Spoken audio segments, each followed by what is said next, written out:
Om Vakratunda Mahakaya Suryakoti Samaprabha Nirvignam Kuru Me Deva Sarvakaryeshu Sarvada. Om Shri Mahaganapataye Namaha. Om Shri Gurubhyo Namaha. Harihi Om Sadashiva Samarambham Shankaracharya Madhyamam Asmadacharya Padyantam Vande Guru Paramparam Asmad Gurubhyo Namaha. Shruti Smriti Purananam Alayam Karunalayam Namami Bhagavatpadam Shankaram Loka Shankaram Shankaram Shankaracharyam Keshavam Badarayanam Sutra Bhashyakritau Vande Bhagavantau Punah Punah Ishvaro Gururatmeti Murti Bheda Vibhagine Vyomavad Vyapta Dehaya Dakshina Murtaye Namaha Om Sri Medha Dakshinamurti Swamine Namaha. Om Sahana Vavatu Sahano Bhunaktu Sahavidyam Karavavahai Tejasvinavadhitamastu ma vidvishavahai. Om Shanti Shanti Shanti. Harihi Om Shri Gurubhyo Namaha. Harihi Om. Om Parthaya Pratibodhitam Bhagavata Narayanena Swayam Vyasena Gratitam Purana Munina Madhye Mahabharatam Advaitamritavarshinim Bhagavatim Ashtadashadhyayinim Ambatvam Anusandhadami Bhagavad Gita Bhavadveshinim Yam Brahma Varunendra Rudra Marutaha Stunmanti Divyaistavaihi Vedais Sankapadakramopanishadaihi Gayanti Yam Samagaha Dhyanavastita Dadgatena Manasa Pashyanti Yam Yoginaha Yasyantanna Vidhusura Suraganaha Devaya Tasmai Namaha. Namaste once again, everyone. So before I start, again a request, please mark your attendance. Okay. So in the last class, we were seeing the two purposes of the first chapter. As I told you, the first purpose was to present the fundamental problem, the universal problem of all human beings, which is called Bhavaroga or Samsara. And the second purpose was to present the Guru and Shishya in the context of the teaching of Bhagavad Gita. And I also told you that this Bhavaroga or Samsara is actually not as one disease, but it is a combination of three diseases. It is a syndrome. The disease of Raga. Raga basically is attachment. And because of that, Shokaha, which is grief or sorrow, which is an inevitable consequence of attachment itself. And Moha, delusion, confused thinking, which arises because of the inability of the intellect to think because of grief. So, this three diseases or the syndrome is caused by the twin viruses of Ahankara and Mabakara. They are the basic reason for all these things. Okay. And because of which it results in ignorance of the nature of the true nature of one's own self, and it manifests as these three diseases. This is what we saw. And I also highlighted some significant differences between attachment and love, which are more or less similar emotions, right? But they differ in their content. And I gave a few differences. And because of the very thin dividing line between attachment and love, many a time attachment passes off as love. When we relate attachment with emotional dependence or emotional hookups, this generally occurs with people or things, objects, with which we have got some special relationship. With those with whom we have a very general relationship, we do not have any emotional hookup or any dependence, and this problem of attachment is avoided. But with those with whom we have a special relationship, like husband and wife, parents and children, siblings, why even the house in which you have lived for 30, 40 years,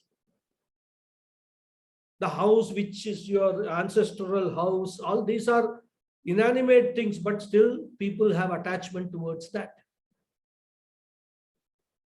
And that kind of attachment always leads to sorrow. Why even all this? Even between Guru and Shishya, there can be attachment. It has a potential to surface, because if the Guru and Shishya have any other kind of relationship outside the Guru Shishya relationship, that relationship can sometimes dominate the Guru Shishya relationship and attachment can surface. So any kind of attachment leads to this problem of samsara. When we love a person, we like to give freedom to that person, isn't it? To use his free will and take his own decision, his or her own decisions. And if it is true love and we have given full freedom, we will not worry about the consequences of whatever decision that person takes. This is the case of love. But in attachment, what happens?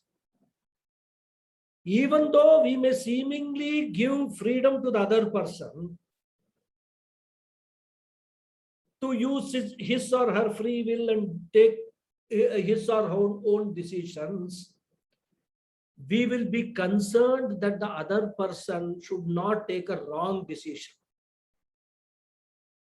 Because such a wrong decision taken by that person would not only affect that person, but affect us also. When this is the symptoms, attachment can be diagnosed there. We give freedom, no problem. Yeah, you are free to do whatever you want to do, but there is a restriction that whatever he does should not affect me. So what happens, the biggest problem of this samsara is that we are never able to give freedom to others, because when we give freedom, in one sense, we are losing our freedom. Every wrong decision of theirs will affect us. We lose our freedom to be relaxed and peaceful and happy. Therefore, giving freedom to others is possible only when giving that freedom will not affect our freedom. And as long as attachment is there, we will never be able to give that kind of a freedom.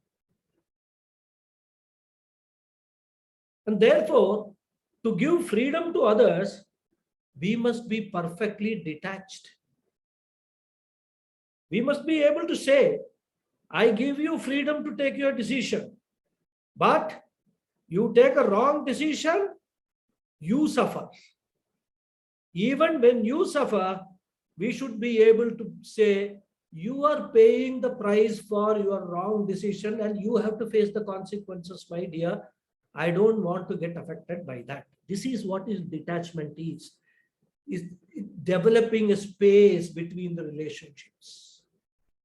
A space which insulates us from whatever happens to the other person from affecting us.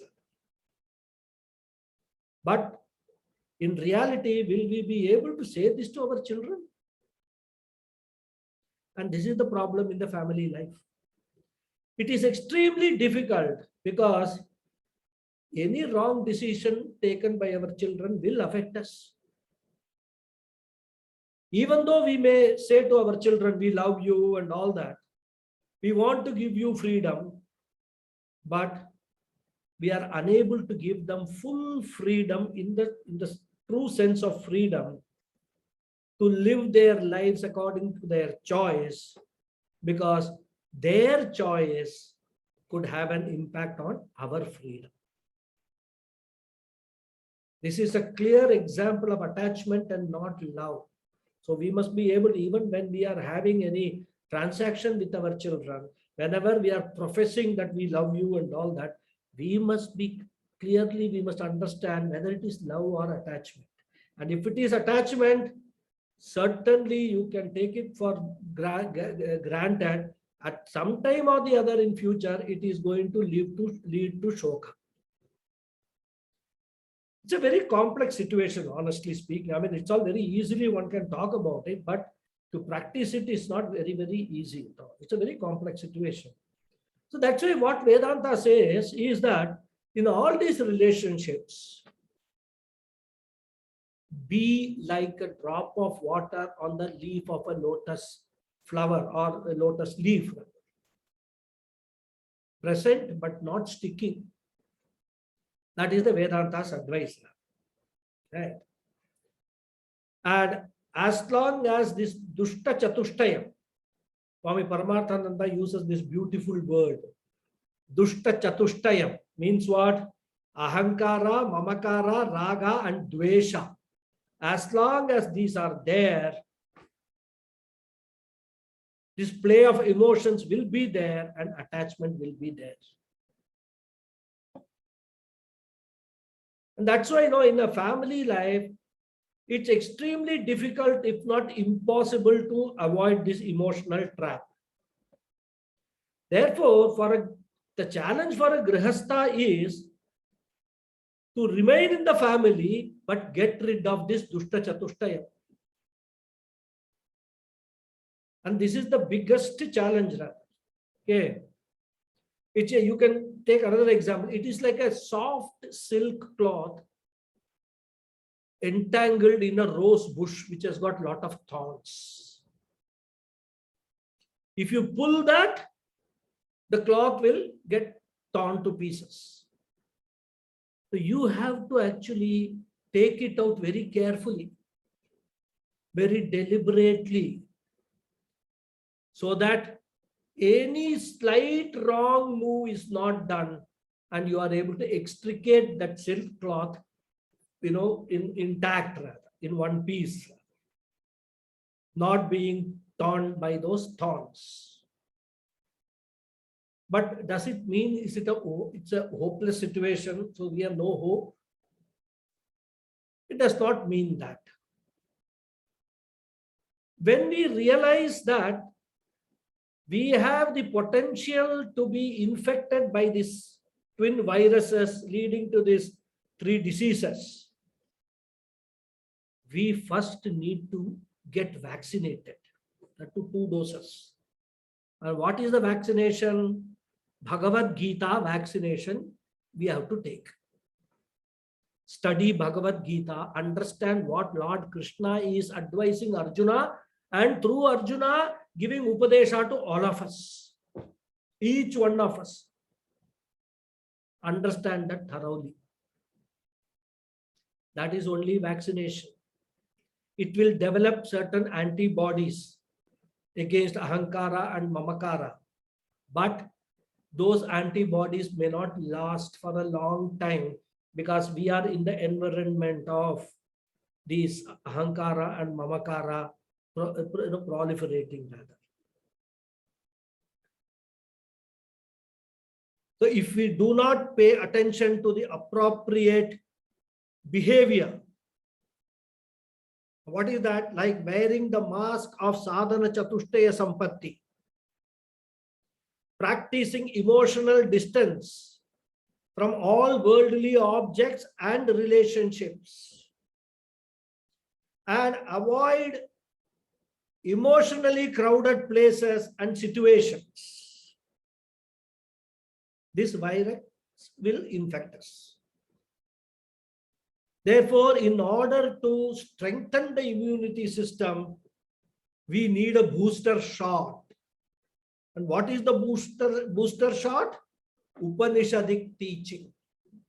After Bhagavad Gita, one needs to take up the Upanishad learning, gaining Atma Vidya, the Brahma Vidya from the Upanishads. At least 5, 6, 7 Upanishads one must read thoroughly and preferably with Bhashya and from a Guru. Not do one's own self-study. First of all, whether the commentaries and all which are there written by some XYZ are all valid, are they based upon Adi Shankara's commentaries or not, we don't know. Secondly, even like Puja Swamiji's works and all is there, many a times reading will not have that kind of an impact like listening. So you must get a guru and listen, get the teaching from a guru. This is the booster shot, which is what Upanishads. And that includes Shravanam and Mananam. Both these sadhanas are included in Upanishad teaching. Once this is completed and the teaching is internalized, then undertaking a study of the Brahma Sutras, followed by Nididhyasanam, will ensure that we develop sufficient antibodies, a strong immune system against this twin virus of Ahankara and Mamakara.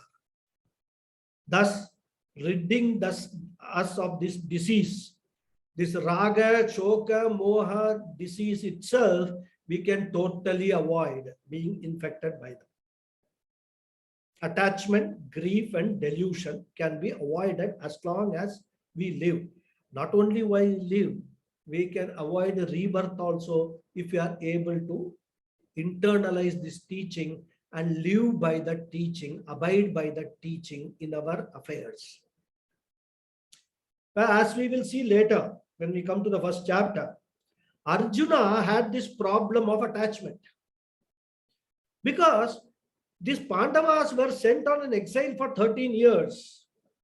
And all those through the 13 years, Arjuna's only plan, thinking was, how do I defeat these Duryodhanas? Because he was sure that this cannot be done without a war. Arjuna being a Kshatriya, he knew that if I have to get my right, I have to fight and get it. No amount of pleading and all is going to help with people like Duryodhana. 13 years he has been planning. And he was convinced that the war which will take place is a Dharma Yuddha. He will be fighting for establishment of Dharma, because all that this Duryodhana and company are doing are adharma. Arjuna was totally convinced when he came back from the Vanavasam. But when he is confronted with the Duryodhana's army, especially Bhishma and Dronacharya and all, suddenly this problem of attachment comes up, wells up in him. What he had decided was a Dharma Yuddha suddenly appears to him as a Adharma Yuddha. This is the problem. Attachment, delusion. Dharma is seen as Adharma and Adharma is seen as Dharma. Despite what? Preparation for 13 years. And there is another aspect also. A Kshatriya Dharma for Arjuna is that when the Kshatriya takes to a war, he must not withdraw. He must never withdraw. Because when a Kshatriya is responsible either for his family or for his kingdom or whatever it is, he should never run away from them. He must never run away. A Kshatriya should never run away from family life and take to sannyasa. Misplaced sannyasa is also adharma. What is misplaced sannyasa? When there is a problem, escapist sannyasa. Run away from the problem. This is adharma, especially for a Kshatriya. Arjuna knew all these things very well. He knew Kshatriya Dharma. But in the battlefield, he talks about taking sannyasa. He tells Krishna, instead of killing all these people, let me take sannyasa. And that we get moksha because through sannyasa and all that. He talks like that. Krishna tells, what are you talking? You'll see those slokas. I mean, Krishna actually starts with totally upset with Arjuna. He calls him a eunuch. Klaibhyam, he says. And you are neither a man nor a woman. What are you talking? Kshatriya coming to a war and talking like this, taking sannyasa. Krishna scolds him like anything in the beginning. So, Arjuna is seeing adharmic sannyasa as dharma, and he is seeing the dharma yuddham as adharma yuddham, which is an indication of a muddled thinking. And not only it is very clear for us, but also it becomes clear for Arjuna himself in the second chapter. Because later in the second chapter, he will say to Bhagavan, he will confess, in fact, he says, Karpanya dosho pahata swabhavaha prichami tvam dharma sanmudha chetaha. He says, hey Krishna, I have become dharma sanmudha chetaha. I have lost my capability to differentiate between what is dharma and what is adharma. I am confused about dharma and adharma. I am deluded. Sammuda cheta hai, deluded. So, wherever a confusion has come, we can take it that confusion is preceded by attachment raga. Now, this formula is clear. And we can give, Swami Paramatmananda gives another example. Suppose we are working in an organization and we are the head of the organization. And something gravely goes wrong in that organization. Somebody has done a big mistake. So immediately we will call, make an inquiry, and we will see the rules that for such a mistake, what is the punishment.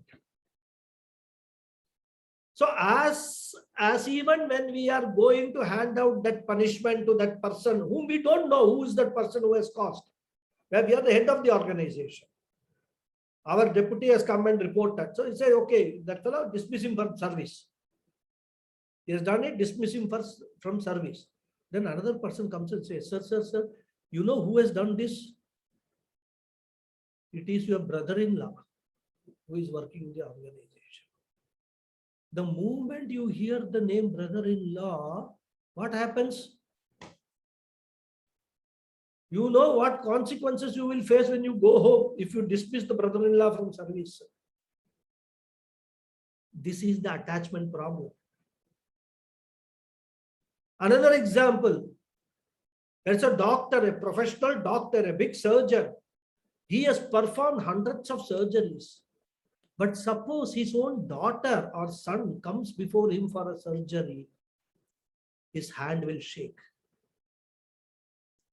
Because while performing that surgery, he is not only acting as a professional doctor, but he is also acting as a loving father.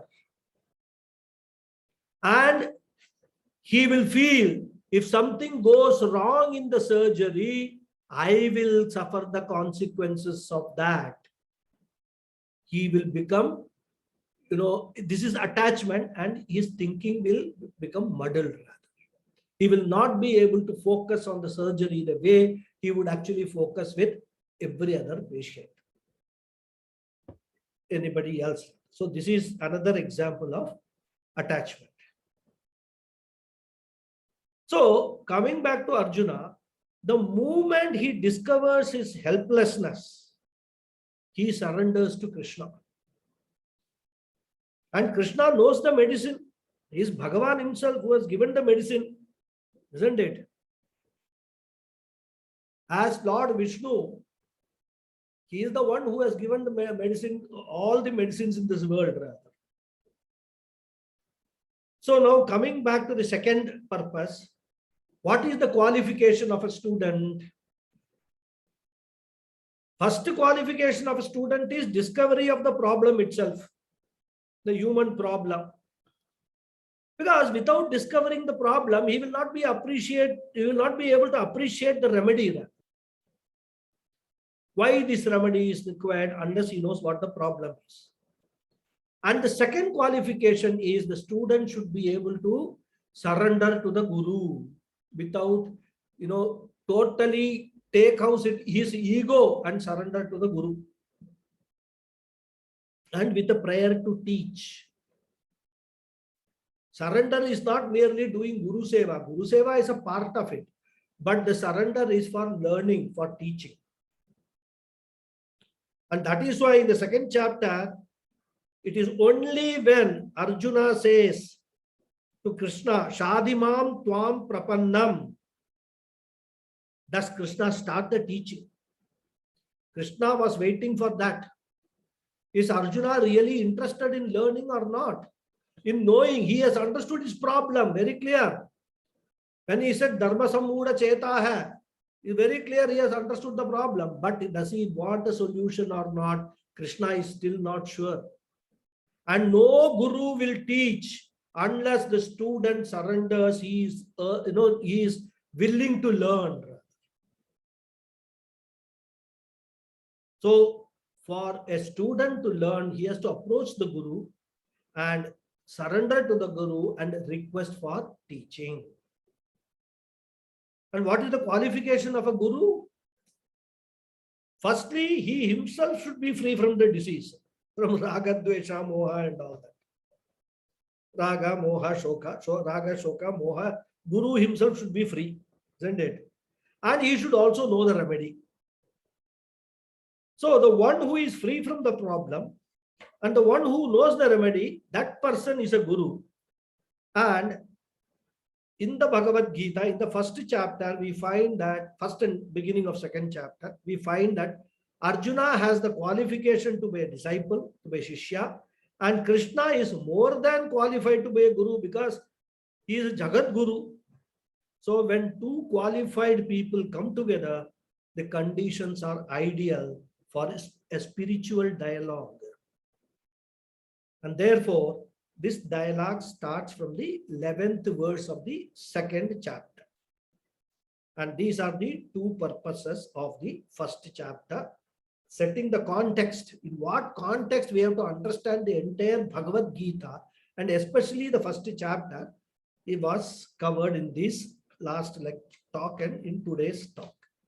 Now we will go to the first chapter, each sloka. Okay. I will recite the chant the sloka and then I will give the Anvaya and the meanings. Dhritarashtra uvacha Dharma kshetre kurukshetre samaveta mamakav pandavas chaiva kimakurvata sanjaya. So the Anvaya is Dhritarashtra uvacha He Sanjaya Kim mamakaha pandavaha cha eva yuyutsavaha samavetaha Dharma kshetre kurukshetre akurvata. This is the prose form of this verse.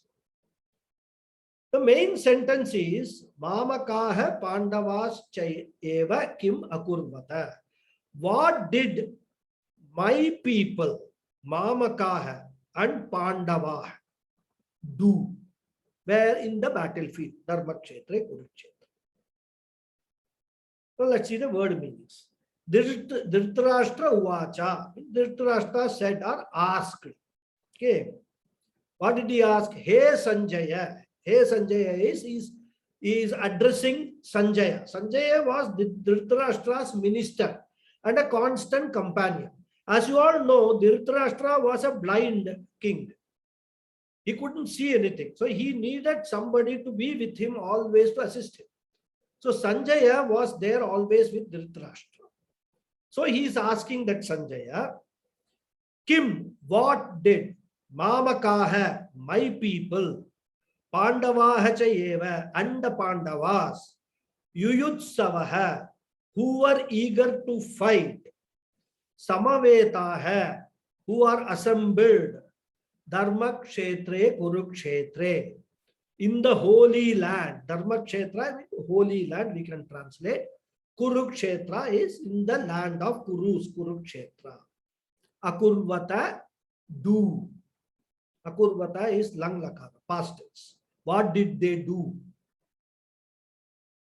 So, hey Sanjaya, what did my people and the Pandavas who were eager to fight and who were assembled in the holy land of Kurukshetra do?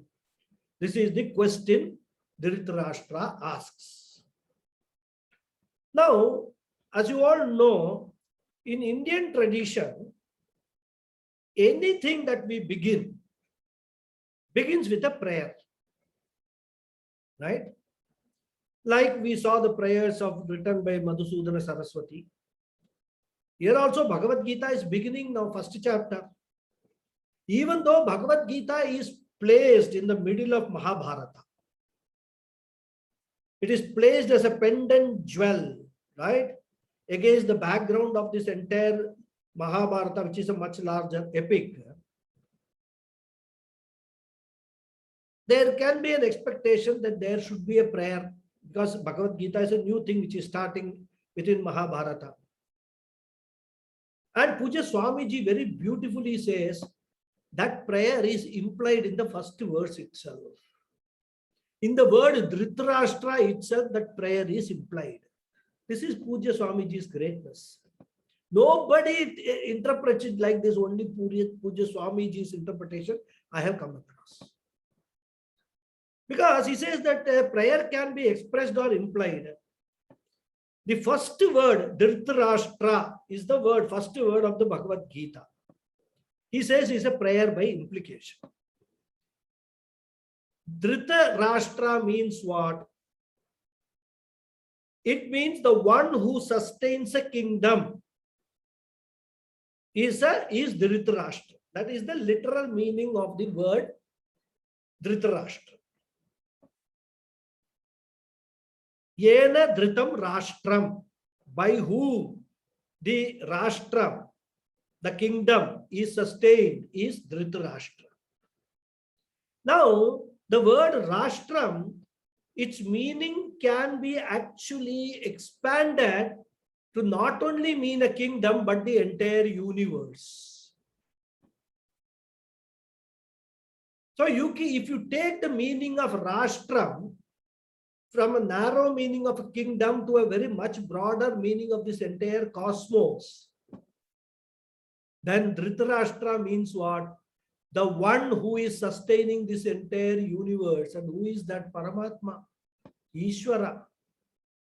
So the very first word Dhritarashtra brings us Ishvara's thoughts in our mind, if we understand it like this.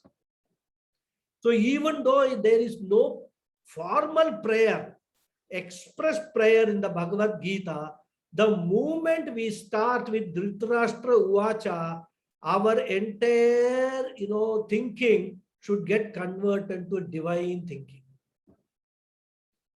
For a moment, we must forget that Dhritarashtra is referring to a blind king. We must take it that Dhritarashtra refers to Paramatma, and we remember Paramatma. That is an auspicious beginning for anything that we start. So that is the beauty which Swamiji brings out in this word Dhritarashtra. Okay. So this is that traditional opening prayer is implied in the word Dhritarashtra itself. Dhritarashtra Uvacha. And just to give you the background, this opening words, it is taking place in the palace of Dhritarashtra king in Hastinapur. Hastinapur was the capital of Kauravas, right? Actually, this kingdom was supposed to be the Pandavas' kingdom. I know most of you must be knowing the story, right? Pandavas were supposed to rule, but which is now being ruled by Dhritarashtra.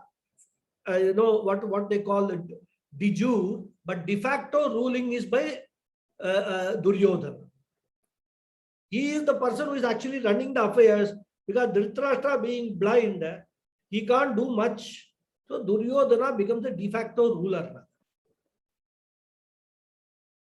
And Duryodhana has usurped this kingdom through devious means, by inviting Yudhishthira to play this game of dice and all that and lose the entire kingdom. It was not by any fair means, that totally adharmic activity he did, and he got this kingdom. And then as a condition to return that kingdom, he said, you go on exile for 12 years. And 1 year Ajnatavasa, incognito, somewhere. And then you come back, I will return the kingdom, he says. But when they come back, he refuses to give them back the kingdom. Why the kingdom? He refuses to give them even the land equivalent to the tip of a pin. That's what Duryodhana says. I will not give you even the land equivalent to the tip of a pin. Go and do whatever you want to do. This is the total adharma which Duryodhana does that. And that is why, after trying all methods to avoid the war, including Lord Krishna goes and pleads to Duryodhana. He says, give them at least 5 villages, if not the kingdom. And that's why he says, I will not give anything. The war is declared. After all, measures to resolve this peacefully, having failed, the war is declared. Now there are 2 choices. Pandavas could say, okay, it's okay, fine, we'll go back to the forest and lead a life of hermits there. Or, being Kshatriyas, they'll say, we will let this issue be determined in a battle, in a war. So ultimately, that is what happened. The war happened. So the Gita is set in the background of a conflict between 2 groups of people based upon a historical event. One group was ready to compromise the means and go against dharma, even though dharma is so very important. That group knew that dharma is important. Dhritarashtra knows that he was doing adharma by denying all these things to Pandavas. But he is not able to fight. Duryodhana knows. Duryodhana tells in Mahabharata, I know what is dharma, but something inside me is actually preventing me to act in a dharmic manner. I know what is adharma, something inside me is impelling me to act in a dharmic manner. This Duryodhana himself confesses in Mahabharata. So it's not that they did not know dharma, adharma and all that, but they chose adharma, as most of the people today are doing. 99.9% of us, including me, I would say, we are all, adharma is easy. Dharma is very tough. Following dharma is very tough. Adharma is very easy. So Pandavas were, committed to maintaining the moral order, the dharma. And this also can be looked at as a conflict between ourselves itself. This dharma, adharma, yuddham constantly taking place in our mind. This conflict is taking place. There's an inner Mahabharata goes on within us continuously rather. Because as Swamiji says, all conflicts first start in the mind and then only they come out rather. Okay. Then those conflicts are manifest outside. First they happen in the mind only. And in the Indian culture, this moral order, this dharma is considered to be very important. That a person will sacrifice everything for its sake. And in the Mahabharata itself, there are so many stories of such sacrifice. That is why it is Sanatana Dharma. Dharma is very important in our culture. And that is why in Bhagavad Gita, it is referred to as Dharma Kshetre. The land, holy land of Dharma. Veda, where Veda rules in the hearts of people. I'm not talking about today, I'm talking about that time. About the Vedic period, where Veda rules the hearts of the people. And everything subserves the order of Dharma. And when we come to the Gita, the very first word of the shloka, Dharma, Dharma Kshetre, starts with the word Dharma. So if you protect Dharma, Dharma will protect you. Dharmo Rakshati Rakshitaha, says Shastras. But this is not the case with material things. Material things offer protection, security for a temporary period. But they also contain the risk of being stolen or taken away by somebody. So they cannot offer you permanent protection. But when you protect Dharma, Dharma will protect you permanently. And that is why in all our Acharyas, our Gurus always emphasize on following a dharmic way of life to the best extent possible. Within all the constraints that we have got in our day-to-day living, please follow Dharma to the maximum extent. Where whatever Dharma you follow, that Dharma will protect you. So to live or to protect Dharma, one has to live the life of Dharma. And as I said, for a Kshatriya, he must do what is to be done. And that is why even when we are talking about the four Purusharthas, Artha, Kama, Dharma, Moksha, the four Purusharthas, Dharma is always placed first. We always say Dharmartha, Kama, Moksha. Why? The importance given to Dharma. Artha, Kama also should be pursued within the framework of Dharma only. That is what it implies. Okay. Because a person's natural tendency to go for security and pleasure is the first one. Immediately after birth itself, we have got this natural instinct for Artha and Kama. And in the process, if we follow Artha and Kama without any dharmic, injunctions, we will end up doing adharma only. Once you are deep into adharma, coming back to dharma is very, very difficult. And that is why the scriptures remind us always dharma, artha, kama, moksha. Artha and kama follow in the framework of dharma. What is to be done, what is to be rightly done, do that only. Okay. That is what it is. Because even before the war began, Vyasacharya went to Dhritarashtra. And everybody wanted to avoid a war because they knew the power of these two great people. Duryodhana's army and also Pandava's army. They knew the power. And once this war happens, everything will be destroyed. Everybody knew. And everybody wanted to avoid this war at any cost. So Dhritarashtra, Vyasacharya went to Dhritarashtra. He tried to convince him to bear upon Duryodhana to make peace with Pandavas and avoid this war. He told Dhritarashtra, you just say one word to your son. Right? Then we can avoid this war.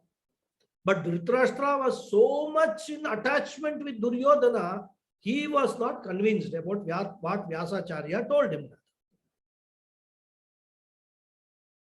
Because he said that, I am very confident about my son Duryodhana. Whatever he is doing, he knows what he does. So I cannot talk to him. I cannot tell him anything.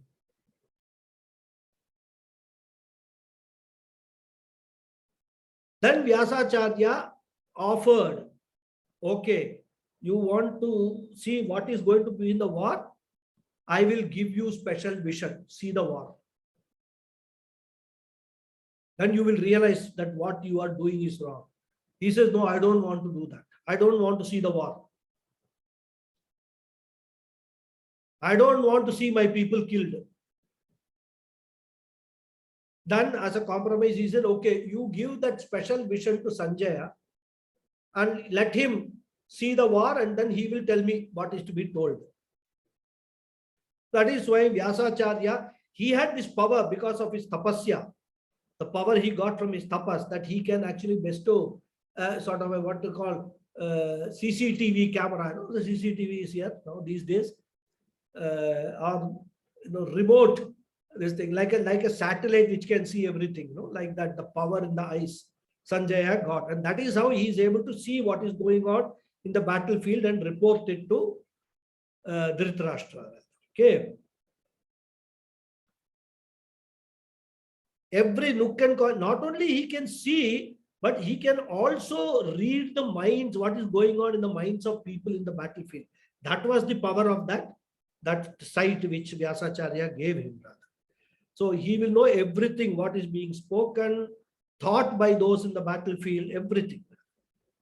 And he faithfully reported to Dhritarashtra. In fact, as we see Sanjaya's dialogues, it's very clear on which side he himself is. He is on the side of Krishna. He praises Krishna like anything. Okay, we'll see all that later. So from this word dharma kshetre, the importance of this word dharma is very, very evident. Kshetra means a place. Kshetra also means a pilgrimage. Right? It's also called a kshetra. It can be a country or it can be even your own body. Bhagavan Krishna calls this body as a kshetra. Okay. So this is what it is. So this dharma pradhana kshetra is dharma kshetra. Vedokta dharma. What is dharma? Vedokta dharma. The dharma which has been told in the Vedas, that dharma is predominant in this kshetra. So visiting India itself is like a pilgrimage. It was, I mean, right now, of course, still comparatively, it is a very dharma kshetra only rather. Okay. So here, wealth and all is not considered to be very important from the Vedic point of view. So I'm just reminded of, I don't know who was that, whether Swami Vivekananda or Swami Chinmayananda. Somewhere in the US, there was some satsang going on. So he made a comment that in the West, if a person is very, very rich, he has got billions of property worth of billions of dollars worth of properties, money, and all that, he is considered to be a most respectful person. Whereas in our country, a person who does not possess anything, a sannyasi, is the most respected person. Where we understand the value of renunciation as well as pursuits. And if we are looking for happiness, it is there only in renunciation, in giving up, not in pursuing and holding on. Okay. So money earned without dharma is not true wealth. Any pleasure, any earning has to be done legitimately by dharmic means. So that is why it is called Dharma Kshetra. And in that Dharma Kshetra, there is a place called Kurukshetra. This Kurukshetra exists even now between Delhi and Ambala, in India. The great King Kuru, who was the founder of this Kuru dynasty, performed a great tapas there. It is said that once he was plowing the land with a golden plow. And Lord Indra came down and asked him, what are you doing? And the king told him that I am sowing the seeds of dharma in this land. So Lord Indra gave him a boon that the seed of dharma sown here will grow forever. So in that Kurukshetra, where the seed of dharma was sown by the Kuru king, the original king of the Kuru clan, that is why it's called Dharma Kshetre, Kurukshetre. So in the country of Bharata, which is a Dharma Kshetra, in a place called Kurukshetra, these two groups of people, Samaveta hai, Yuyutsava hai, who were assembled and prepared to fight. One group understanding the values of Dharma, other group without any understanding of the values of Dharma. And thus, this Bhagavad Gita opens with this blind king Dhritarashtra sitting there and trying to understand what is going on in the battlefield. Okay.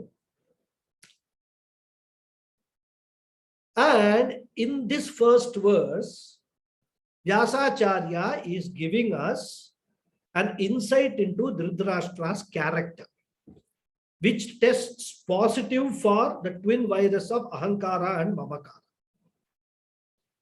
What are the words he is using? He says, Mamakaha Pandavahascha eva. Okay. Pandu was the younger brother of Dhritarashtra. Dhritarashtra is the uncle of Pandavas, paternal uncle of Pandavas, like his own children. But when he is asking Sanjaya, what are the words he is using? Mamakaha, my children, my people, and Pandavaha, as if Pandavas are somebody different from us.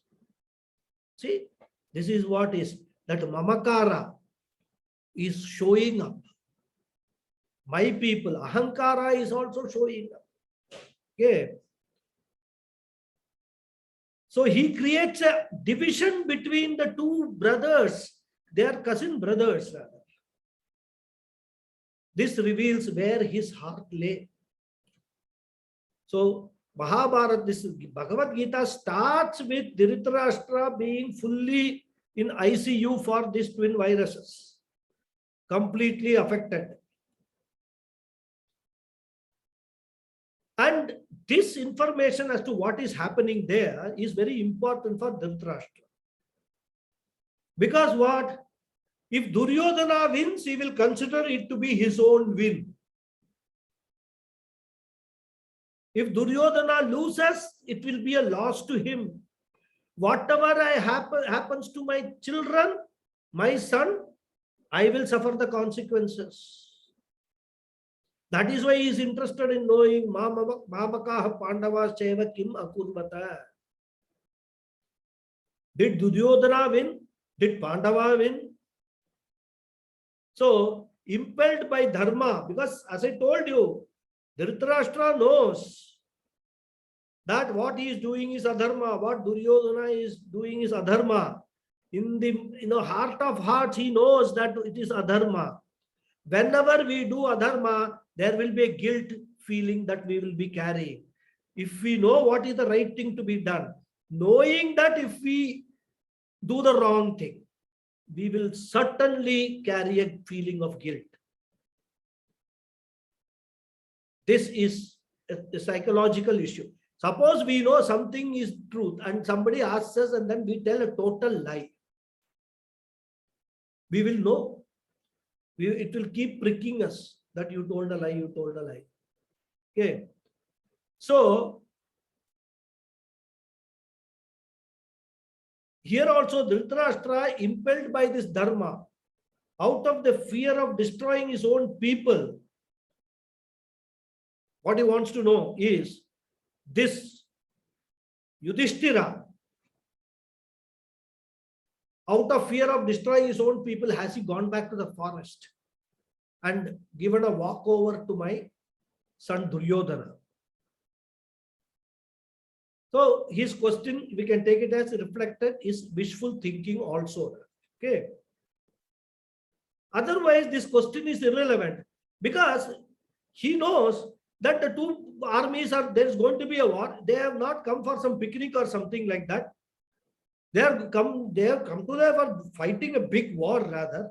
Both the sides are totally determined to fight it out rather. So what is the point in asking what do Kim Akurvata, what are they Akurvata, what did they do? So there is a we can interpret it that what is there in Dhritarashtra's mind is, was there a chance by which Yudhishthira and Pandavas withdrew and then my son has won without fighting the war? So that is why he is asking Kima Kurvata, what actually happened? And all this arises because he knew that he did not have dharma with him. And even if Dhritarashtra says, I don't know what is dharma, Vidura was there with him. Vidura was a big scholar in Dharma Shastra. He was always advising him, in fact. Vidura was always advising Dhritarashtra. Never listened to Vidura also. So he was inwardly blind to this dharma, and that inward blindness is presented as a real blindness. So his blindness is symbolizes his inward blindness. Okay. And if only Dhritarashtra had told Duryodhana, what you are doing is wrong, Duryodhana, you at least give them some land, let them also survive. And if Duryodhana had not listened to Dhritarashtra, the king's order, then the whole story would have been different. Because Bhishmacharya had taken a vow to protect the throne of Hastinapur. So when Bhishmacharya comes to know that despite the king of Hastinapur telling Duryodhana, ordering Duryodhana not to go for a war, but to compromise with Pandavas, and Duryodhana has not listened, he would never ever have supported Duryodhana. He would not have joined the war on Duryodhana's side. Because of this vow that I have to protect the throne. So whatever the throne does, right or wrong, dharma or adharma, I should not see. I must just blindly support. This was the problem with Bhishmacharya. So this whole war could have been avoided by one sentence from Dhritarashtra. And he knew that. Not that he did not know. Either way, it would have been a win-win situation. If we had told that sentence to Duryodhana and he had listened, there would have been no war. If we had told and Duryodhana had not listened, then Bhishmacharya would not have supported Duryodhana, and that way also Duryodhana would have certainly lost the war, because Bhishmacharya was the biggest warrior that Duryodhana had on his side. So all that Dhritarashtra had to do was speak one sentence to Duryodhana, but that he did not do. This is the character of Dhritarashtra, which Vyasacharya is presenting to the first sloka. Okay. Because he was very jealous of Pandavas. A story, I don't want to go into that, Pandu and all that, how Dhritarashtra was denied the throne because of his blindness, and how Pandu became the king, and how Pandu ruled. And after Pandu, it was Yudhishthira who rightfully occupied the throne. And that was deviously taken away through a game of dice by Duryodhana. All the stories and all were there. Even Duryodhana went to the extent of burning these Pandavas alive in that, that palace made of lakh. What is that called? Wax griha, wax. Wax. Yeah. No, wax. Wax griha. Okay, wax palace. In that he was, he had actually planned to kill them, burn them alive. Lacquer, not wax. Lacquer. Lacquer, wax, whatever it was, something a burning material. Okay. In Sanskrit, Laksha Griha, Raghuji, that Laksha Griha or something. Okay, ma'am, forget it. You see, that is not important from Bhagavad Gita. I know. Whether it's Laksha Griha or wax and it's all, forget it. I mean, what I'm saying is, this was the plan. He had to burn them alive. Okay. So Dhritarashtra was indirectly responsible for this entire war. Okay.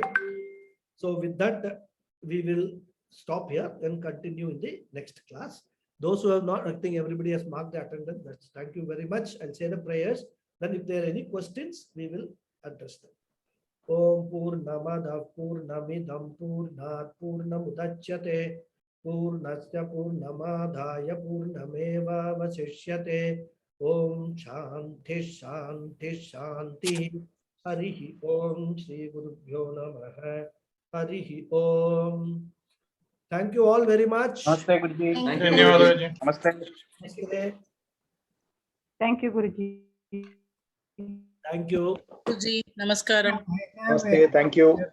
Namaskaram. Hariji says, Namaskaram. Thank you. 2 minutes Thank later. you, Guruji. Namaste. Thank you, Guruji. Thank you. Hari Om. I have a question. Thank you, Guruji. Okay. Now, ask the question. Guruji, you said that Arjuna is a deserving student and Krishna the Jagat Guru. When both of them were together, then the Bhagavad Gita came out. On what basis do you say Arjuna was a deserving student, or he was a Athikari? Adhikaritvam is not dealt with in a very detailed manner in Gita. There are two indications that Arjuna is a student. One is a student should be able to, first of all, diagnose what problem he has got. Yeah.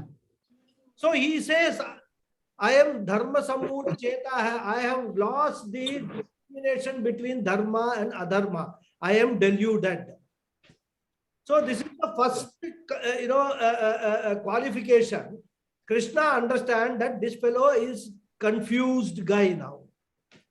Then he says, Shadimam Twam Prapannam, I am surrendering to you. Please teach me, please guide me.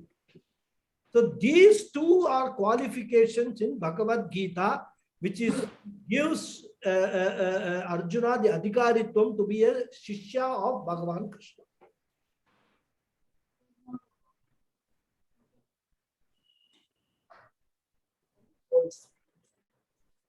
Because these conditions are important. You may have sadhana chatushtaya sampatti, you may have viveka vairagya, but when you go to the Guru, unless you are going to surrender to the Guru and be ready to be guided by the Guru, you cannot be a student. Shishya itself means that only, that I am prepared to learn. Please teach me. Shadi Mam. We all say no when we are in deep trouble. We tell, okay, I surrender. I don't know. Please. Surrender to whom? You surrender to some photo or an idol in the temple. Do you go to a guru who has got this knowledge and who can tell you? Our problem is, when we have problem, we don't go to a doctor. We just go and pray in a temple, thinking that by praying in the temple, our disease will go away. We should go to a doctor who will prescribe the medicine. So Arjuna goes to the doctor and says, prescribe medicine for my problem. My problem is not a physical problem. My problem is a delusion, mental problem, emotional problem. I am confused whether I should fight this war or I should not fight this war. One part of me tells me that this is a dharma yuddha, I am a kshatriya, I must fight. Another part is telling me that, hey, what are you doing? Here is, see, Dronacharya, your guru. Here is Bhishmacharya, on whose lap you have played right from your childhood. And you are talking of taking their lives, killing them. This is the dharma sankata he is facing. Even though he knew all along that if there is a war, there will be people known to him with whom he has grown up on the opposite side, whom he will have to fight. But he is confused now. So that is the first thing. Whenever we have a problem, this happens typically with people who get diabetes. I have seen this. The first phase of diabetes is a denial mode. When there is some problems, they surface physically, then somebody will tell that, why don't you go and check your sugar? They will say, no, that's all okay, because I know I must have done something, that's why it has happened. Then they check the sugar and it will be somewhere like borderline case. Then they will say, no, it's a borderline case only.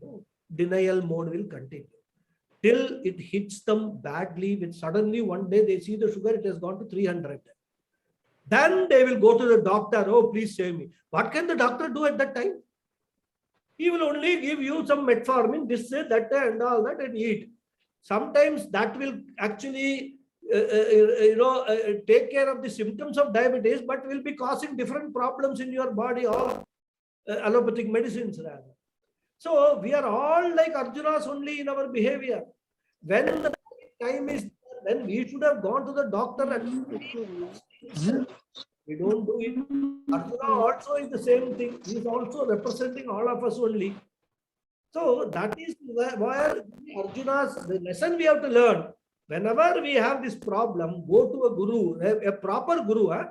Today, even an auto rickshaw driver is called a guru. He may not, we shouldn't go and ask him, hey guru, tell me what.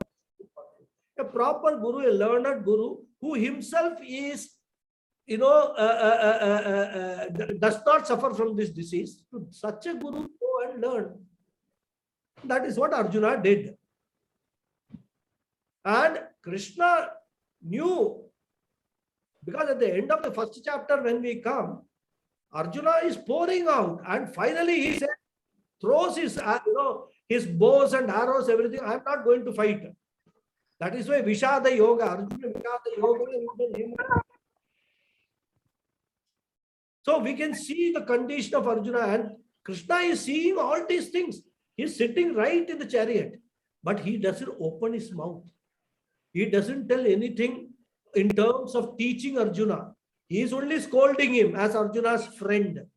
Till that time, till the 10th sloka of the second chapter, Krishna is Arjuna's friend.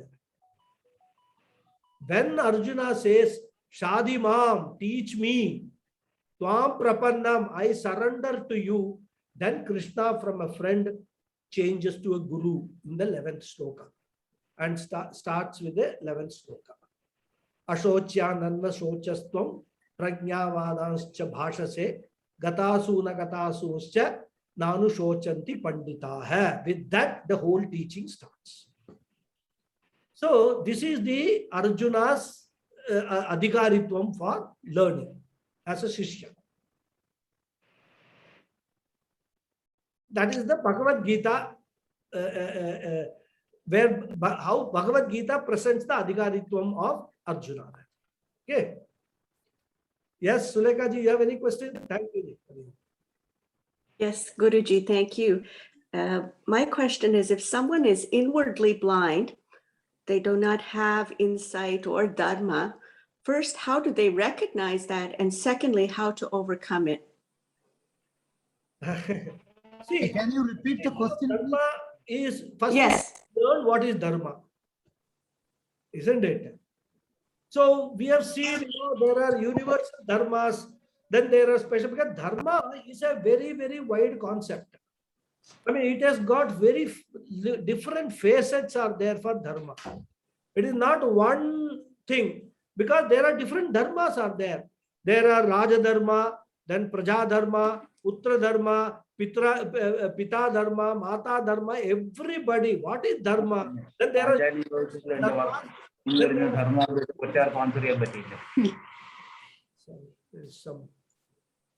Somebody is unmuted. Okay. So dharma is a very, very vast area, And what used to do in the earlier days, what used to happen was, people will go to Gurukula and all this will be taught to them in the Gurukula. Now we have done away with that system at all. Today, with only dharma we are learning in our schools and all. What did, how many people did Akbar kill? How many wives he married? All this is what we are learning the dharma today. So that is the dharma we are also trying to follow. That is the problem. But as per our culture, what dharma is can be learned from all this, learning the Vedas and understanding what they, what the teaching of the Vedas are and what is the teaching of the Upanishads are. That is the source of all the dharmas. And only when we know all those things, we will be able to say whether this is dharmic or not dharmic. Having said all that, in Bhagavad Gita itself, Krishna points out a lot of these dharmas. Not all of them, but many of the dharmas in the context of Arjuna and the war. What his responsibility is, what he should be doing, how he should be doing and all. The whole Bhagavad Gita is actually an answer to your question from a particular perspective. So what we have to do is we have to juxtapose this entire teaching to our day-to-day, activities and see how best we can match those things. And also, if we don't know something, if we are actually not aware of it, we can ask a guru, is this dharma, not dharma? Because there are universal dharmas are there, so that we don't need to ask. They are there, everybody. Satyam Vada, then, Ahimsa, all those things are universal dharmas are there. At least that we should try to follow. Right. Guruji, can you kindly repeat what Sulekha ji was asking her question? I couldn't hear it. The question was, in our day-to-day life, how do we know what is dharma, what is adharma, and whether we can, from where we can know that what we are doing is dharma or adharma. That was her question. Am I right, Sulekha ji? Yes, yes. I had asked, how can you first recognize if you don't have insight, if you don't have dharma, how do you recognize it? And secondly, how to overcome this blindness? I think you've answered it very well. Thank you, Guruji. Thank you. Anyone? Yes, Guruji. Referring to the Dushta Chatushtayam in a householder, you mentioned not to go to emotionally charged places. So what does that mean exactly? Well, today what you are being told in Corona, this COVID, wear a mask, avoid crowded places, and then what is the third one? Get vaccinated? No, physical distance. Physical distance. 6 yards distance, yeah, what 6 yards or 6 feet or whatever it is, right? 3 things are being constantly advised universally. Everybody, every country, every government is saying, first is wear a mask, keep physical distance, avoid crowded places. In the context of this problem of attachment, what we should do, our appropriate, that is called appropriate COVID behavior, appropriate samsara behavior for us should be, because this problem is related to emotions. So we should actually wear the mask of sadhana chatushtaya sampatti. What is that? Viveka, vairagya, titiksha, all that, the tattva bodha, we have discussed this very well. Sadhana chatushtaya, whole chapter we discussed. So first wear the mask of sadhana chatushtaya sampatti. We must develop sadhana chatushtaya sampatti.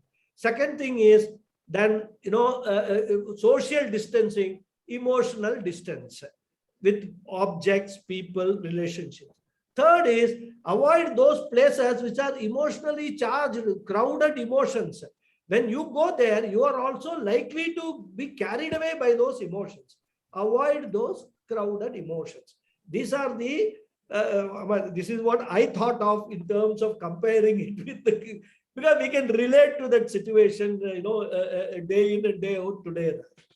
So this is what we should do. We must avoid all these 3 kind of things.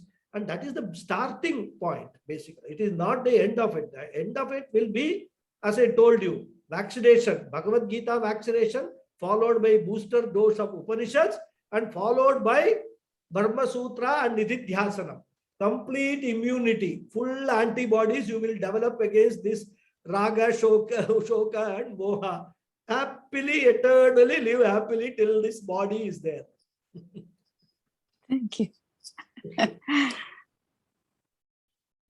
Just, I mean, just a thought of it, because it's all very relevant. We can understand it better this way. Okay, any more questions, please? Are you? Shall I close the session? We'll see you on next Saturday. Continue with this first chapter. First chapter, I'm dealing with both Swamiji and Paramahansandaji also dealt with in detail, because we have to understand the whole context of the Gita. It is presented in the first chapter. All these aspects we have to deal with it, understand. Then second chapter onwards will make sense. Why Krishna is saying this, why Arjuna is asking this, and all will make sense. Okay. So, okay. See you next Saturday. Hari Om. Thank you very much, all of you. Thank you. Namaste, Guruji. Thank you. Thank you.